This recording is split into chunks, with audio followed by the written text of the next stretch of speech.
ተቀበለው ዘንድ ስላለ መከራ አትፍራ። መከራህን አውቃለሁ ሲል እንደ ዝናብ እየወረደብህ ያለውን ስቃይ አውቃለሁ። የሰምርኔስ ከተማ አማኞች የሌላቸው ብቻ ሳይሆኑ ወደፊትም ላይኖራቸው የሌላቸው ናቸው። ዛሬ አጥተዋል፣ ነገ እናገኛለን ብለው ተስፋ የሚያደርጉ እንዳይመስል። ሀብታቸውን አይሁዶችና አሕዛብ ወርሰውታል። አሰርተዋቸው አይሁዶችና አሕዛብ አይከፍሏቸው። ሊያጠፋቸው ነው ይህን ፈተናና መከራ ቢያመጣው። እግዚአብሔር ደግሞ ለክፋት የተደረገውን ለበጎ ቀይሮታል። ትቀበላለህ ገና እና እንዳፈራ ይሄን ትፈተኑ ዘንድ እንደሚቀጥለው ክላስ ትሻገሩ ዘንድ ሰይጣን ከእናንተ አንዳንዶቹን እስር ቤት ያስገባቸዋል። ይህንን መከራ፣ ይህን ችግር፣ ይህን ስቃይ ታገልና አሸንፈው። ፋይት ኢን ጂሰስ ኔም። ዝም ብለህ አይደለም እየተቸገርክ ያለው፣ ዝም ብለህ አይደለም የምትገደለው፣ ዝም ብለህ አይደለም የምትራበው፣ ዝም ብለህ አይደለም የምትንከራተተው። ድሃ ድህነትን አውቃል፣ ነገር ግን አለ ባለጠጋ ነህ። በመንፈስ ሲያያቸው አይኖቹ እንደ እሳት ነበልባል የሆነ ሲያያቸው አዲስ ጫማ አላደረጉም፣ አዲስ ልብስ አልለበሱም፣ ጥሩ መኪና አይነዱም፣ ጥሩ ቤት ውስጥ አይኖርም። ሲያያቸው ግን በመንፈስ ባለጠጋ ናቸው። የምታልፉበትን ሁኔታ አውቃለሁ ይላቸዋል። ግን መከራውን አውቃለሁ ይላቸዋል። ጌታ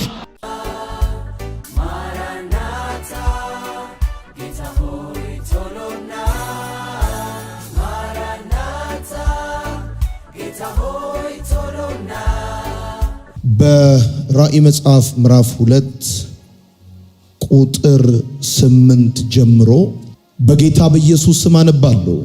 በሰምርኔስ ላለው ቤተክርስቲያን መልአክ እንዲህ ብለህ ጻፍ። የመጀመሪያውና የመጨረሻው ሞቶም የነበረውና ሕያው የሆነው እንዲህ ይላል፣ መከራህና ድህነትን አውቃለሁ። ይሁን እንጂ ሀብታም ነህ። አይሁድ ሳይሆኑ አይሁድ ነን እያሉ ስምህን የሚያጠፉትን አውቃለሁ። ነገር ግን የሰይጣን ማህበር ናቸው። ሊደርስብህ ያለውን መከራ አትፍራ። እነሆ ዲያብሎስ ሊፈትናችሁ አንዳንዶቻችሁን ወደ እስር ቤት ይጥላል። 10 ቀንም መከራ ትቀበላላችሁ።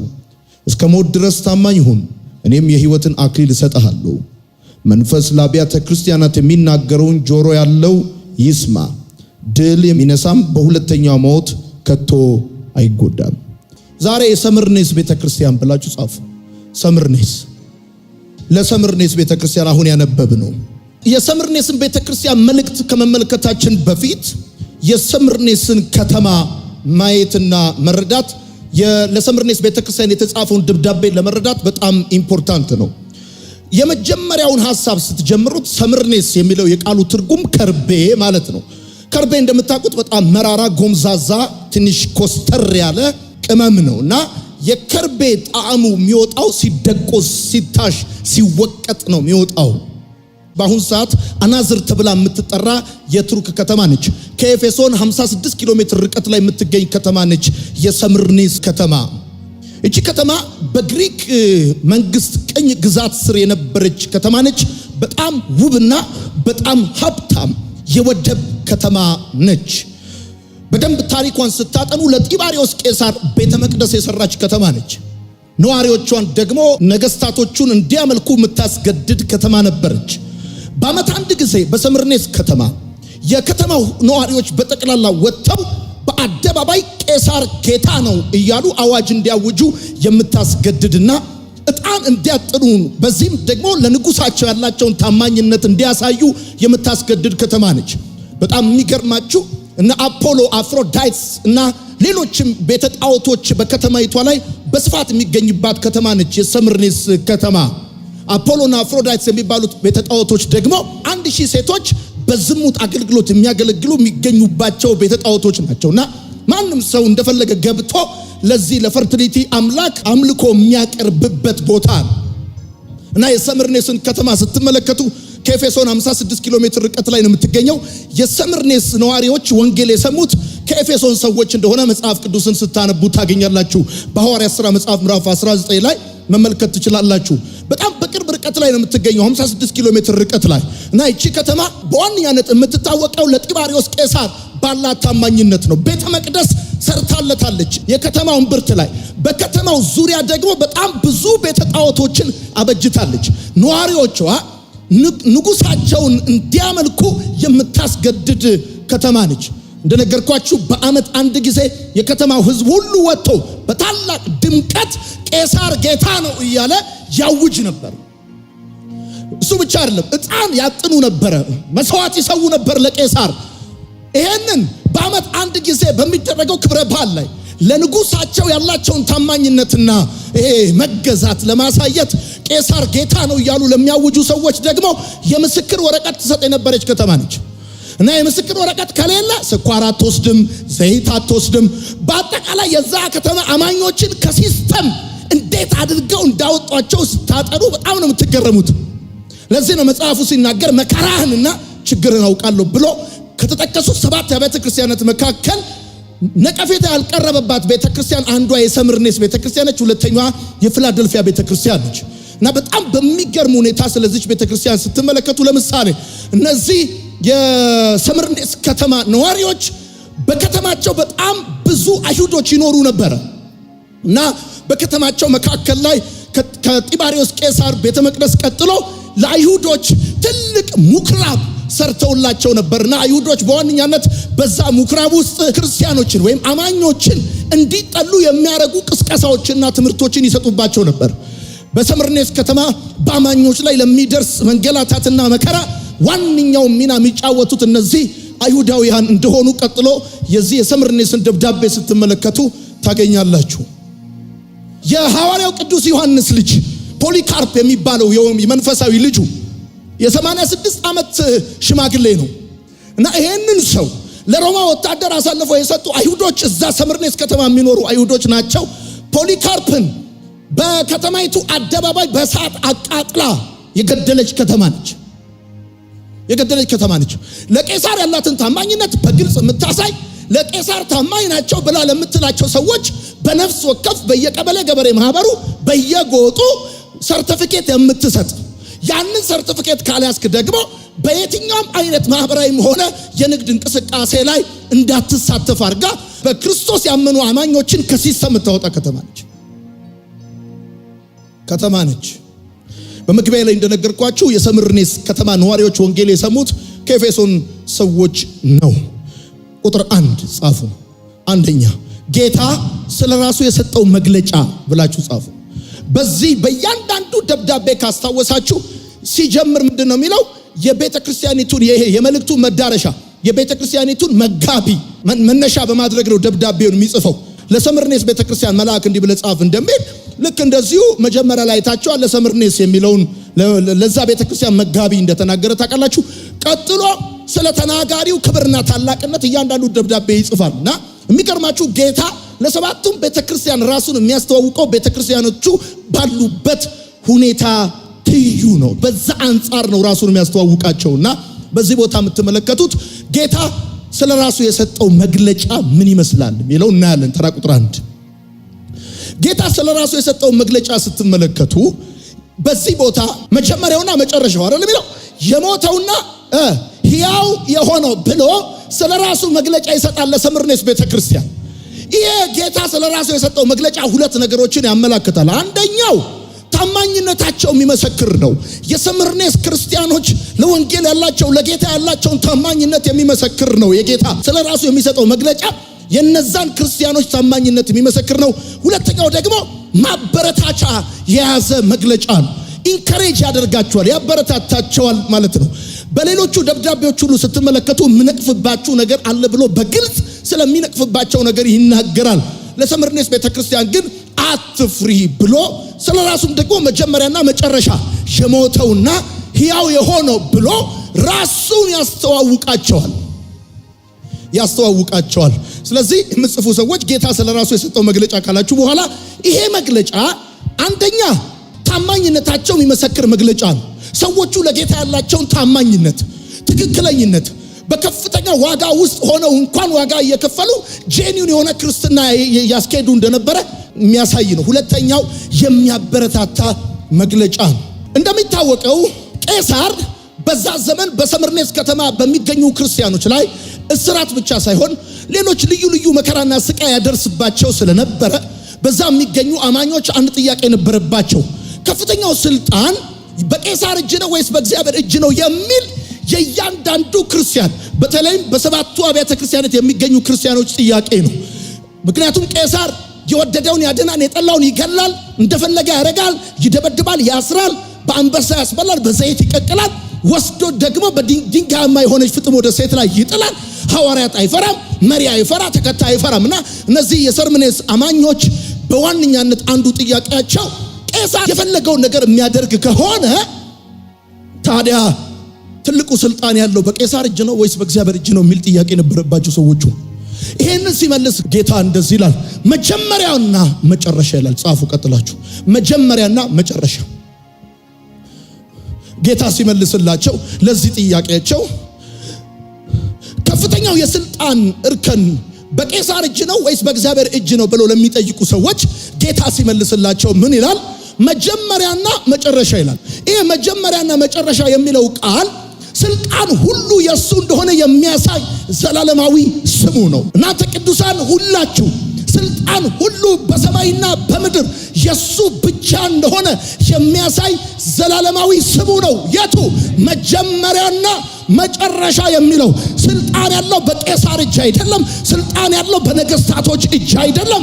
ስልጣን በሱ እጅ እንዳለ ዛሬ ፈቅዶላቸው ነው እንጂ ዛሬ ይሁን ብሎላቸው ነው እንጂ እነሱ የመጨረሻው የስልጣን ባለቤት ስለሆኑ አይደለም። እና እንደዚህ ይላቸዋል ጥያቄ ላለባቸው ሰዎች ለሰምርኔስ ቤተክርስቲያን ወይም ለሰምርኔስ አማኞች እንደዚህ ይላል መልስ ሲመልስላቸው መጀመሪያና መጨረሻ የሞተውና ሕያው የሆነው ብሎ መልስ ይሰጣቸዋል። መጀመሪያና መጨረሻ ሲል ስሙ ነው፣ ዘላለማዊ ስሙ።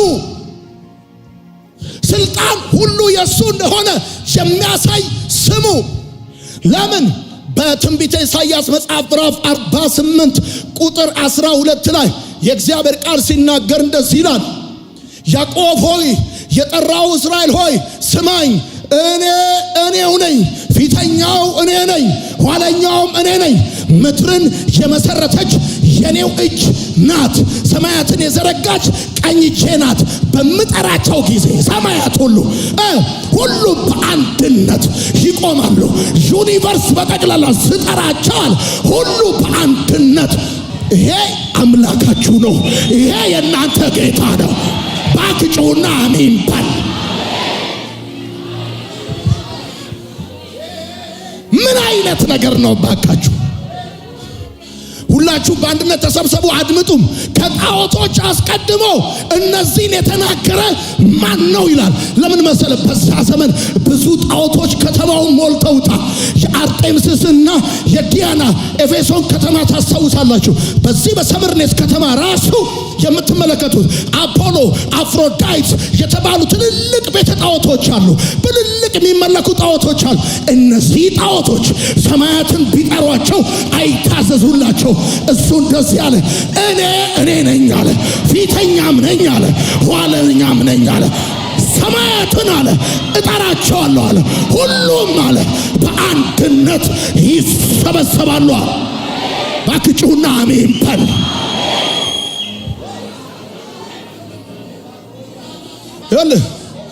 መጀመሪያና መጨረሻው ብሎ ሲል ቀጥሎ የሚመጣው እንደዚህ ነው። ያዕቆብ ሆይ የጠራው እስራኤል ሆይ ስማኝ፣ ይሄ ስሙ ነው። ከዛስ እኔው ነኝ፣ ፊተኛው እኔ ነኝ፣ ኋለኛው እኔ ነኝ። ምን ማለት ነው? ምድርን የመሰረተች የኔ እጅ ናት።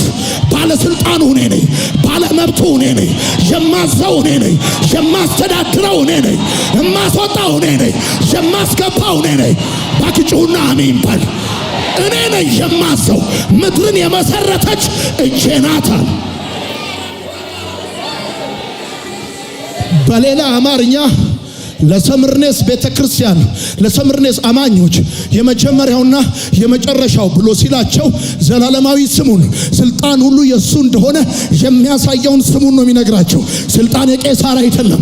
እኔ ካልፈቀድኩ አንዳች ሊያደርግባችሁ አይችልም። እኔ ነኝ የማስተዳድረው። ትላንትና ቄሳር አልነበረም፣ ነገ አይኖርም። የነበረ የሚኖር ለዘላለም የሚኖር ያለ አንድ አምላካችሁ ብቻ ነው። ብዙ ነገስታቶች ትላንት ነበሩ፣ ዛሬ ግን ካፈር በታች ናቸው። የዘላለም አምላክ እግዚአብሔር የምድር ዳርቻ ፈጣሪ አይደክምም፣ አይታክትም። ማስተዋሉ በማንም አይመረመርም። ለደካማው ኃይልን ይሰጣል። ሁለተኛ መከራህን አውቃለሁ ይላል። መከራህን አውቃለሁ ይላል። አሁን ወደ ቤተ ክርስቲያኑ መጣ ለሰለ ራሱ የሰጠው መግለጫ ጨረሰና መጣ መጀመሪያውና መጨረሻው ሞቶ የነበረው ሕያው ሆኖ ብሎ አላቸውና ከዛ እሱ የራሱን መግለጫ ተናገረና ቀጥሎ ቤተ ክርስቲያኑ ጋር መጣ። ሰተት ብሎ መጣ። መከራህን አውቃለሁ አለ። የመጀመሪያው ነገር እንድታውቁ ፈልገው ነገር መሰላችሁ፣ የምታልፉበት ሁኔታ ከጌታ አይን የተሰወረ አይደለም ነው የሚላቸው። የሚያልፉበት ሁኔታ በጣም ከባድ ነው፣ አስጨናቂ ነው። የሚያልፉበት ሁኔታ በጣም ከአይምሮ በላይ የሆነ እጅግ በጣም የሚከብድ ነውና የምታልፉበትን ሁኔታ አውቃለሁ ይላቸው። አውቃለሁ ከኔ አይን የተሰወረ አይደለም። እያንዳንዱ የቀናችሁን ጭንቀት፣ ምዕራባችሁን፣ ችግራችሁን፣ መገፋታችሁን፣ መደብደባችሁን እያንዳንዱ ነገር አውቃለሁ ይላል። መከራህን አውቃለሁ ይላል። ችግራችን ያውቃል። የሞተው ከዛ የተነሳው ያውቃል። በቃ ጌታ አውቀዋለሁ ማለቱ ብቻ ለሰዎቹ መልስ ነው። የሚያልፉበትን ሁኔታ አውቀዋለሁ ማለቱ ብቻ ለሰዎቹ መልስ ነው። ደስ አይልም? የምታልፉበትን ሁኔታ ያውቀዋል። እያንዳንዱ ቀናችሁ ውስጥ የምታልፉበትን ብቸኝነት፣ የሞት ድምፅ እየሰማችሁ ዛሬም ለእናንተ እኮ መልእክት ነው። የምታልፉበትን ሁኔታ አውቃለሁ ይላችኋል ጌታ። መከራውን አውቃለሁ ይላችኋል ጌታ። አሜን ነው። መከራ የሚለው ቃል በዚህ ቦታ የተጠቀሰው የግሪኩ ቃል የመጀመሪያው ተስፋ አስቆራጭ ማለት ነው። መከራ የሚለው ነፍስና ስጋን የሚያዝል ማለት ነው። መከራ የሚለው የሚያጠፋ የስቃይ መዓት ማለት ነው። መከራህን አውቃለሁ ሲል እንደ ዝናብ እየወረደብህ ያለውን ስቃይ አውቃለሁ። ነፍስና ስጋን የሚያዝል ነው የሚገጥማቸው። እያለፉበት ያለው ሁኔታ ተስፋ አስቆራጭ ነው። መከራን ብሎ የሚላቸው በፌስቡክ ተሰድበው እንዳይመስል እንደኛ የኛ የመጨረሻ ትልቁ መከራ በፌስቡክ መሰደብ ነው።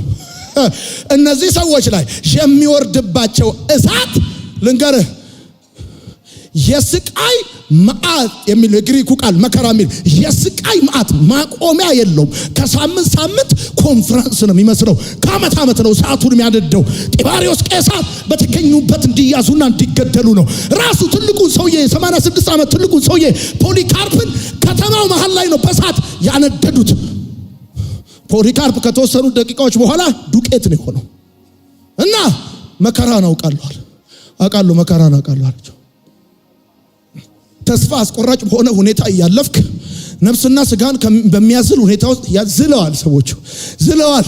ለሚቀጥለው ኮንፈረንስ የሚሰበሰቡ እንዳይመስል፣ አንድ ጊዜ የሚመታቸው ዱላ እንዳይመስል፣ የሚያልፉበት እሳት እንዳይመስል። እሱ ብቻ አይደለም፣ የጭካኔ መዓት ነው ላያቸው ላይ የሚወርደው።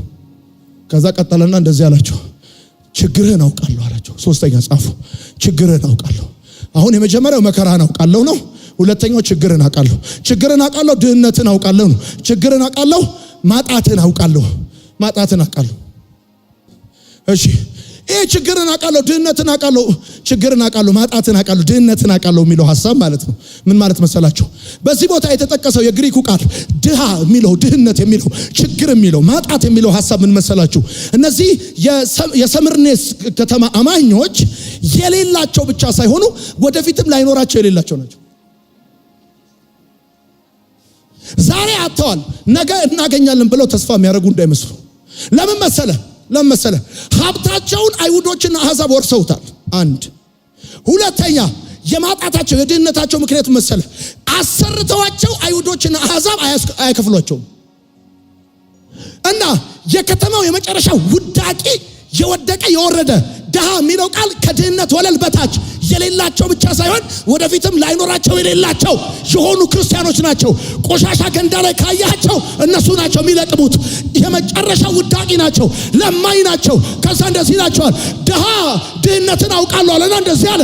ነገር ግን አለ ባለጠጋ ነህ በመንፈስ ሲያያቸው፣ አይኖቹ እንደ እሳት ነበልባል የሆነ ሲያያቸው፣ አዲስ ጫማ አላደረጉም፣ አዲስ ልብስ አልለበሱም፣ ጥሩ መኪና አይነዱም፣ ጥሩ ቤት ውስጥ አይኖርም። ሲያያቸው ግን በመንፈስ ባለጠጋ ናቸው። የሎዶቅያ አማኞች በስጋ ሀብታሞች ናቸው፣ በመንፈስ ግን ድሆች ናቸው ይላቸው። በጣም እኮ የሚገርም ድሃ ሰዎቹ አንደኛ ሀብት ንብረታቸውን በአይሁዶችና በአሕዛብ ተነጥቀዋል። ሁለተኛ የዕለት ኑሯቸው ለማሸነፍ ቢቀጠሩ ያ የምስክር ወረቀት ስለሌላቸው እንደ ከሃዲና ነውር ስለሚቆጠሩ አሕዛብ ሆኑ አይሁዶች አሰርተዋቸው ሳንቲም አይከፍሏቸውም። ቀኑን ሙሉ ድንጋይ ያስፈልጧቸዋል፣ ቀኑን ሙሉ እንጨት ያስፈልጧቸዋል፣ ቀኑን ሙሉ ልብስ ያሳጥቧቸዋል። ሲጨርሱ በነፃ ያባርሯቸዋል። እነዚህ ሰዎች የመጨረሻ የከተማ ውዳቂ ህይወት ነው የሚኖሩት። እግዚአብሔር እንደዚህ ያላቸው የመንፈሳዊ ህይወት መለኪያው ቁስ እንዳልሆነ እንድታውቁ ፈልጋለሁ። ባለጠጋ ባጭራኛ የሚጽፉ ሰዎች የመንፈሳዊ ህይወት መለኪያው ምድራዊ ባለጠግነት አይደለም። በቃ አራተኛ የሰይጣን ማህበር ብላችሁ ጻፉ። ይገርማቸዋል። ይሄ የሚደርስባቸው መከራና ስቃይ በዋነኛነት የሚያቀነባብሩት ደግሞ አይሁዶች ናቸው። እና እነዚህ አይሁዶች ይገርማል፣ አይሁድ ነን ይላሉ። ጌታ ደግሞ የሰይጣን ማህበር ናቸው ይላል። እነሱ ለእግዚአብሔር የተለየን ነን ይላሉ። ክፋታቸው ግን ከአሕዛብ በልጧል። ይገርማል። በዋነኛነት ፖሊካርፕን ለሮማ ወታደር አሳልፎ ሰጥተው በሳት ያቃጠሉት እነዚህ አይሁዶች ናቸው። እና ጌታ ይላል አይሁድ ሳይሆኑ አይሁድ ነን የሚሉ እነዚህ ለእግዚአብሔር የተመረጠና የተለየን ሕዝብ ነን ይላሉ። እና አራ አይሁድ አይደሉም፣ የሰይጣን ማህበር ናቸው። ሰይጣን ማለት የዕብራይስጥ ስሙ ከሳሽ ማለት ነው። እና አማኞችን በማሳደድና በመክሰስ የሰይጣንን ኃላፊነት ወስደው ስራ እየሰሩ የሰይጣንን ስራ እየሰሩ የሰይጣንን ስራ በውክልና ይሰራሉ። ከሳሽ ሰይጣን ማለት በዕብራይስጥ ከሳሽ ማለት ነው። እና የወንድሞች ከሳሽ ተጥሏል አለ ጌታ። ቀጥሎ አምስተኛ ትቀበለው ዘንድ ስላለ መከራ አትፍራ ብላችሁ ትቀበለው ዘንድ ስላለ መከራ አትፍራ። አሁን የሚገርም ነው። መከራ እንደሚመጣባቸው ያውቃል። መከራ እንደሚመጣባቸው ይነግራቸዋል። ጌታ መከራውን ከማስወገድ ይልቅ ማበረታቻ ይነግራቸዋል። አይዞ እንጂ ሰስኔ መከራ ይመጣብህ አይልም። መከራ ይመጣባል ይላቸዋል። ይመጣባል ትቀበለው ዘንድ ስላለ መከራ አትፍራ ብሎ ይላል። ከዛ ቀጥሎ እንደዚህ ይላል፣ ትፈተኑ ዘንድ ሰይጣን ከናንተ አንዳንዶችን ወደ ወህኒ ያስገባቸዋል ይላል። ትፈተኑ ዘንድ የሚገርማችሁ ነው። ጌታ የሚደርስባቸውን መከራ ፈተና ብሎ ነው የሚጠራው። ጻፉ። ጌታ የሚደርስባቸውን መከራ ፈተና ነው የሚለው። ይህን መከራ የሚያቀነባበረው ማን ነው? አይሁዳዊ ነው። ይህን መከራ የሚያስፈጽመው ማን ነው? የሮማ ወታደር ነው። ይህ መከራ ለምንድን ነው የሚደርስባቸው? ለቄሳር አንሰዋም ስላሉ ነው። ቄሳር ጌታ ነው ብለን አንልም ስላሉ ነው ይህን መከራ እየደረሰባቸው ያለው። እና ይህን መከራ እንደዚህ ይላቸዋል፣ ፈተና ነው ይላቸዋል። የፈተና ዋና ዓላማው መጣል ሳይሆን ወደሚቀጥለው ክፍል ማዘዋወር ነው። በአጭር አማርኛ በፈተና የሰይጣን ዓላማ ማጥፋት ነው፣ በፈተና የእግዚአብሔር ዓላማ ማጥራት ነው ብላችሁ ጻፉ። ሰይጣን ሊያጠፋቸው ነው ይህን ፈተናና መከራ ቢያመጣው። እግዚአብሔር ደግሞ ፐርፐዙን ቀይሮት እግዚአብሔርን ለሚወዱ እንዳሳቡ ለተጠሩ ነገር ሁሉ ለበጎ እንዲደረግ እናውቃለን እንደሚል ለክፋት የተደረገውን ለበጎ ቀይሮታል። ጻፉ። ለክርስቲያን ፈተና ለመጥፋት አይደለም ለመጥራት ነው። አያስወግድላቸውም መከራው። ትቀበለው ዘንድ ስላለው መከራ አትፍራ ይላቸዋል። እንደውም ያበረታታ ይከረጅ ያረጋቸዋል። አትፍራ። ይሄ እኮ ይገርማል። አይሁዳዊና ሰይጣን መከራ ብለው አሉት እንጂ እኔ ስለው ፈተና ነው። ፈተና ደግሞ ወደሚቀጥለው ክፍል ያዘዋውራል። በቃ እነዚህ ሰዎች ወደ ሌላ መንፈሳዊ ሌቭል ሊሻገሩ ነው። አሜን ነው። እስቲ አሜን በሉ። እንዳፈራል ወይ ለምሳሌ ምዕራፍ 1 ላይ ይሄንን ነገር አሁን እንዳፈራ ብሎ ቢል ራሱ ትፈራል። አትፍራ ማለት የሚችለው አንድ ጌታ ብቻ ነው። ራሱ ሰዎች አትፍራ ካሉ ምን አስበው ነው አትፍራ ያሉኝ ብለህ ትፈራለህ። ራሱ ፈርተው ነው ራሱ አትፍራ ቢሉ እና መልእክቱን በክብሩ በግርማው እንዲቀበሉት ብሏቸዋል። በሰባት የወርቅ መቅረዞች መካከል የሰው ልጅ የሚመስለውን አየሁት አለ። ከዛ ሳየው አለ ደረቱን በወርቅ መታጠቂያ የታጠቀ ነው። አይኖቹ እሳት፣ እግሩ በእቶን የነጠረ የጋለ ናስ ይመስል ነበር አለ። የከተማው ዝቅተኛ ነዋሪዎች እኮ ናቸው። በመድኃኒዓለም ሰምርኔስ ውስጥ ያሉ ሰዎች እኮ የመጨረሻው ቆሻሻ ገንዳ ላይ ካየ ጴንጤ ነው፣ እሱ አማኝ ነው። ጋሪ የሚገፋው እሱ፣ እንጨት የሚፈልጠው እሱ ነው። ጠቅላላ ይሄን ሁሉ ሰርተው ሲያበቁ በዜሮ ነው። በባዶ እኮ ነው የሚሄዱት። በባዶ ይሄዱ። እንደዚህ ነው። ባለጠጋ ናቸው ይላቸው። ባለጠጋ ናቸው። ምን አይነት ነገር! ከዛስ ደግሞ ይሄም ሳያንስ ይሄ አይበቃም እንዴ? ሀብት ንብረት መወረሱ አይበቃም እንዴ? ማጣታቸው አይበቃም እንዴ? ይሄ ሁሉ እንዳለ ሆኖ ደግሞ ገና ተቀበለው ዘንድ ስላለም መድኃኒዓለም እስከ ዛሬ የተቀበልኩት መከራ መቻንስ ወይ ነው እንደገና ሌላ መከራ ይመጣ ትቀበላለህ ገና እና እንዳፈራ እንደውም አለ ይሄን ትፈተኑ ዘንድ አለ ወደሚቀጥለው ክላስ ትሻገሩ ዘንድ ሰይጣን ከናንተ አንዳንዶቹን እስር ቤት ያስገባቸዋል አለ። በአጭር አማርኛ መከራው እሱ ፈተና ነው። ፈተና ደግሞ ክላስ ማዘዋወሪያ ነው። ከዛ ሲቀጥል ደግሞ ሰይጣን ለማጥፋት ነው፣ ጌታ ደግሞ ለማጥራት ነው። በቃ አላቸው። ከዛ ስድስተኛ ይሄንን መከራ ለስንት ቀን እንደሚቀበሉ ሲነግራቸው ለ10 ቀን መከራ ትቀበላላችሁ አላችሁ። ጻፉ። ለ10 ቀን መከራ ትቀበላላችሁ ብላችሁ ለ10 ቀን በረም ስሙኝ። ለ10 ቀን መከራ ትቀበላላችሁ አላችሁ። ለስንት ጊዜ መከራ እንደሚቀበሉ አሁን ከመቼ ከዚህ መከራ ከዚህ ችግር ወይኔ እንወጣለን ብሎ ሲያስቡ ለ10 ቀን ነው አላችሁ። ለ10 ቀን 10 ቀን ማለት ምን ማለት እንደሆነ ልንገራችሁ። 10 ቀን ማለት በአጭር አማርኛ አንዳንድ ሰዎች ምን ይላሉ? ይሄ 10 ቀን የሚለው 10 ዓመታት ናቸው ብለው ይላሉ። 10 ዓመታት ናቸው ይላሉ። ሌሎች ደግሞ 10 የሮማ ነገስታት ናቸው፣ የሮም ጨካኝ ነገስታቶች ናቸው ይላሉ። ሌሎች ደግሞ 10 ቀን 240 ሰዓቶች አሉት። በቀጥታ በማባዛት 240 የመከራ ዓመታት ናቸው ብሎ ይላሉ።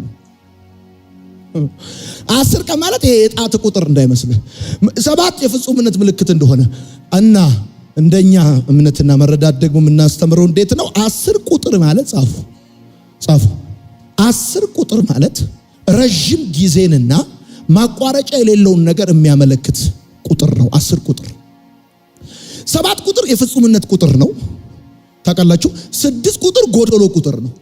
10 ቁጥር ደግሞ ረጅም ጊዜ ማለት ነው።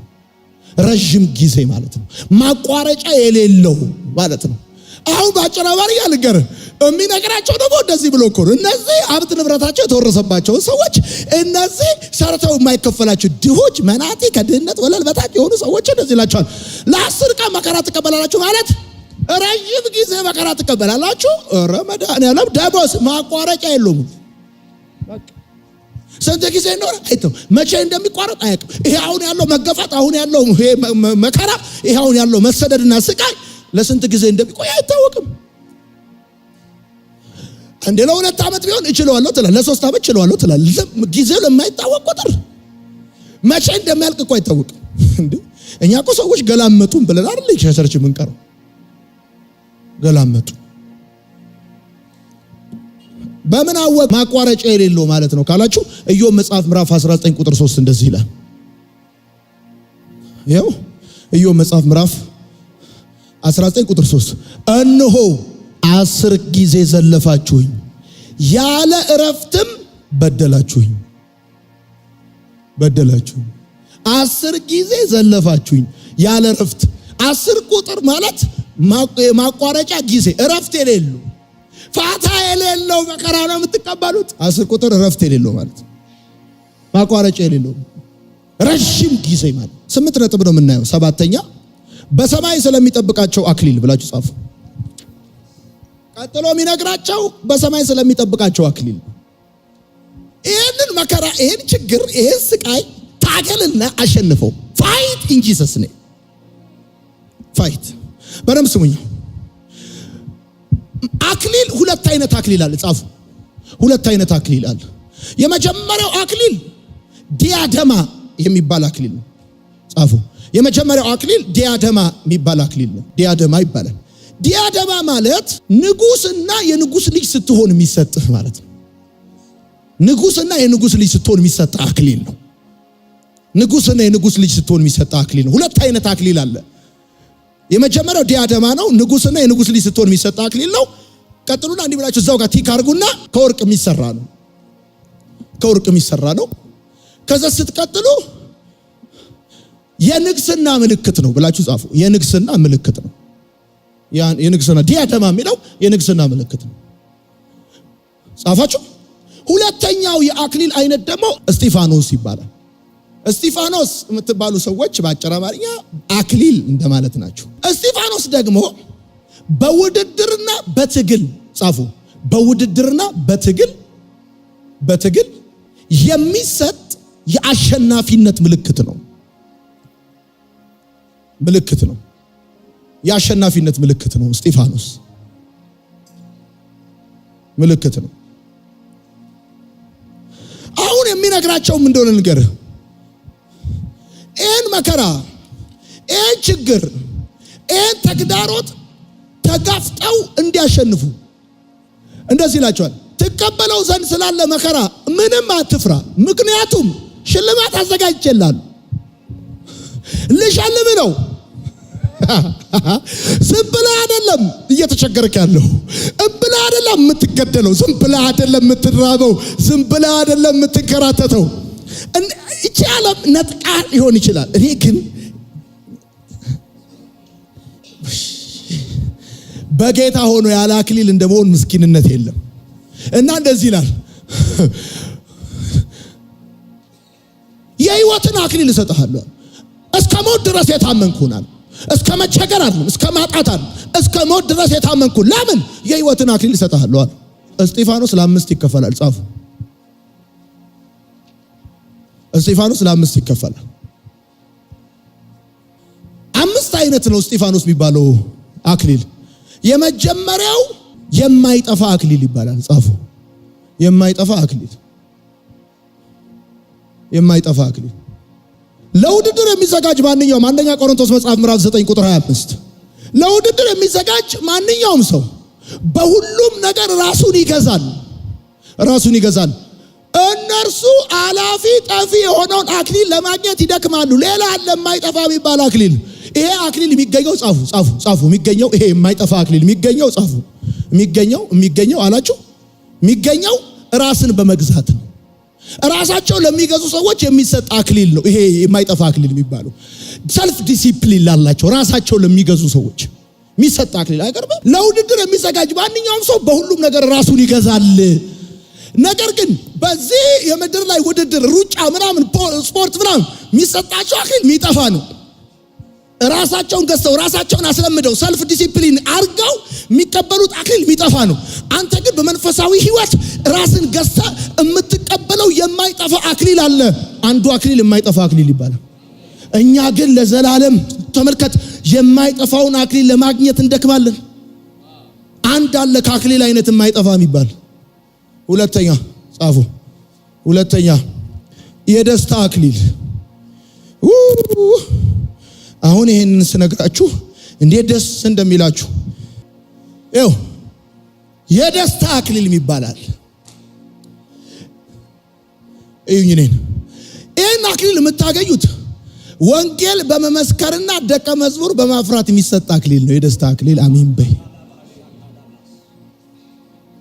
ወንጌል በመመስከር የምትቀበሉት አክሊል ነው። ይሄ ጌታችን ኢየሱስ ሲመጣ በእርሱ ፊት ተስፋችን ወይም ደስታችን ወይም አክሊላችን ማን ነው? እናንተ አይደላችሁም? ወንጌል የመሰከርንላችሁ እናንተ፣ ደቀ መዝሙር ያደረግናችሁ እናንተ የደስታ አክሊላችን ናችኋል። አይገርምም? እና አርብም እሑድም ይሄ አክሊል ይባላል። ጌታችን ኢየሱስ ሲመጣ በእርሱ ፊት አንደኛ ተስፋችን ናችሁ፣ ሁለተኛ ደስታችን ወይም አክሊላችን ማን ነው? እናንተ አይደላችሁ? እናንተ ደቀ መዝሙር ያደረግናችሁ እናንተ፣ ወንጌል የሰበክንላችሁ ሰዎች የደስታ አክሊል። የደስታ አክሊል። አሁን አይሽ አንቺ አሁን አክሊል ነሽ። የደስታ አክሊል ተስፋዬ ነሽ። ተስፋዬ። ሶስተኛ ለምንድን ነው ይሄን እየተማርን ያለ ነው? እስከ ሞት ድረስ የታመንኩኝና የሕይወትን አክሊል እሰጥሃለሁ። ስለዚህ 5 አይነት አክሊሎች አሉ። አክሊል 2 ይከፈላል። ዲያደማና እስጢፋኖስ ቢሆን እስጢፋኖስ በ5 ይከፈላል። ሶስተኛ የጽድቅ አክሊል። ወደፊት የጽድቅ አክሊል ተዘጋጅቶልኛል። ይህም ጻድቅ ፈራጅ የሆነው ጌታ በዚያ ቀን ለእኔ ይሰጠኛል። ደግሞ ለእኔ ብቻ ሳይሆን የእርሱ መገለጥ ለሚናፍቁ ሁሉ ነው። ጻፉ። ይሄ የጽድቅ አክሊል የሚገኘው ብላችሁ ጻፉ። የሚገኘው የጌታን መገለጥ በጽድቅ ጸንተው በመጠበቅ ነው። የጌታ መገለጥ በጽድቅ ጸንቶ በመጠበቅ ነው። ይሄ የጽድቅ አክሊል የሚገኘው ራሱ ራሱ አለ ወደፊት የጽድቅ አክሊል ተዘጋጅቶልኛል እና ይህም የቱ ይሄ የጽድቅ አክሊል ይህም አለ የጽድቅ አክሊል ጻድቅ ፈራጅ የሆነው ጌታ በዚያ ቀን ለኔ ይሰጠኛል። እንዴት አድርጎ? ደግሞም ለኔ ብቻ ሳይሆን የእርሱን መገለጥ ለናፈቁ ሁሉ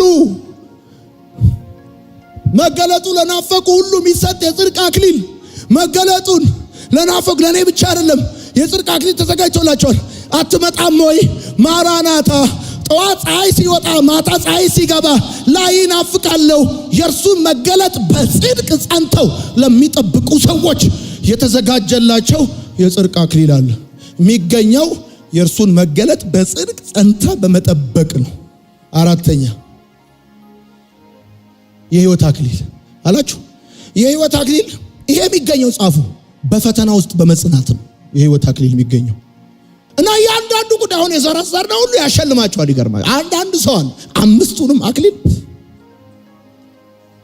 5 አክሊል ይዞ ከታም ተወዳድሬ አሸንፌ ታግያሽ በመከራ ውስጥ ጸንተ ራሱ ይሄ የሰምርኔስ ቤተክርስቲያን እሰጥሻለሁ ያላት እስከ ሞት ድረስ የታመንሹን ከዛስ የህይወትን አክሊል እሰጥሻለሁ በመከራ ውስጥ በመጽናት የሚሰጥ አክሊል ነው።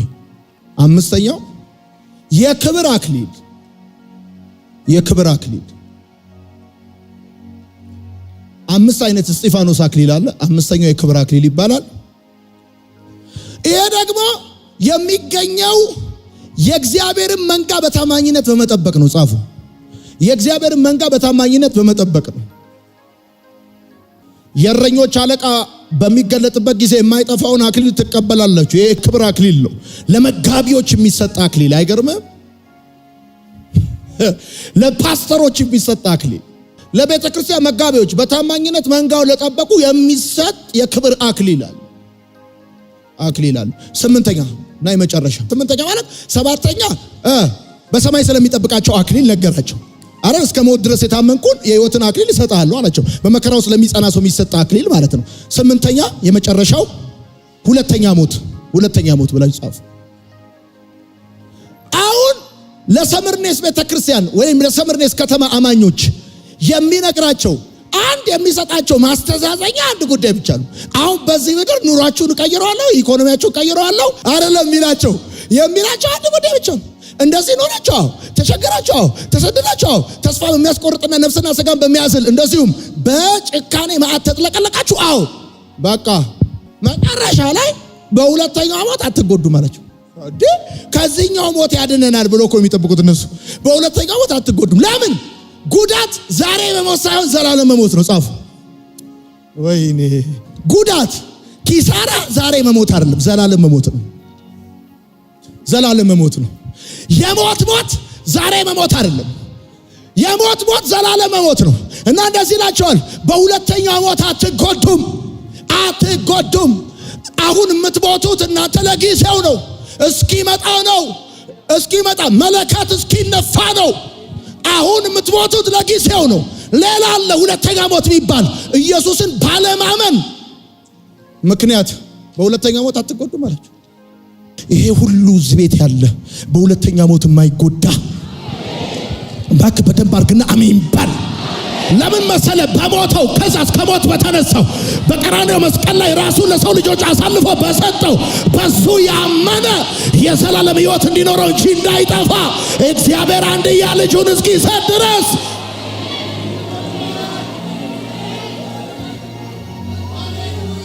ለዚህ ፍቅር ምላሽ የሰጠ it's so amazing ፍላሽ የሰጠ በሁለተኛው ሞት የማይጎዳ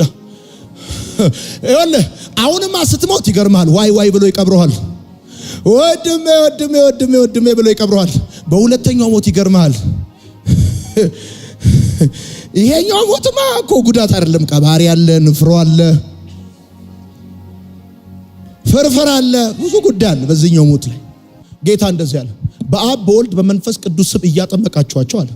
ከዛስ ያዘዝኳችሁንም እያስተማራችኋቸው ትምህርት የሚባል ነገር አለ። እሱ ያዘዘህን አየህ፣ እሱ ጌታ እንደሆነ ይነገራል፣ ታምናለህ። ከግብጽ መውጣታቸው ብቻ ሳይሆን ከወጡ በኋላ ያለው አኗኗራቸው ለእግዚአብሔር ማተር ያደርጋል። ለዛ ነው ሕግ የሰጣቸው። ከዓለም መዳን ከጨለማ መምጣት ብቻ ሳይሆን ከመጣ በኋላ መዳንን ብቻ ሳይሆን እግዚአብሔር የሚፈልገው አኗኗርህንም ይፈልገዋል። እና ይሄን ደግሞ ለማምጣት እሱ ያዘዛቸው ትእዛዞች አሉ። እሱ መማር አለብህ። ትወጣለህ ከጨለማ ኢየሱስን ሰምተህ ትኖራለህ። አክሊል እንድትቀበል እንዴት መኖር አለብህ? እንደ ሰርምኔት ክርስቲያኖች እሱን ለማወቅ ራእይ መጽሐፍን ትማራለህ። መከራ አይቀርልህም፣ ፈተና አይቀርልህም። ፈተና ነፃ የሚባል ህይወት የለም። በመከራ ማለፍ የሚባል ክርስትና አለ። ይሄን ማወቅ አለብህ። ይሄ ደግሞ ኢንድ ሪዛልቱ ሽልማት አለው። ታግለህ ታሸንፋለህ፣ አክሊል ይሰጣል። የህይወትን አክሊል ትቀበላለህ። በመከራ ጸንተሃል፣ ትቀበላለህ።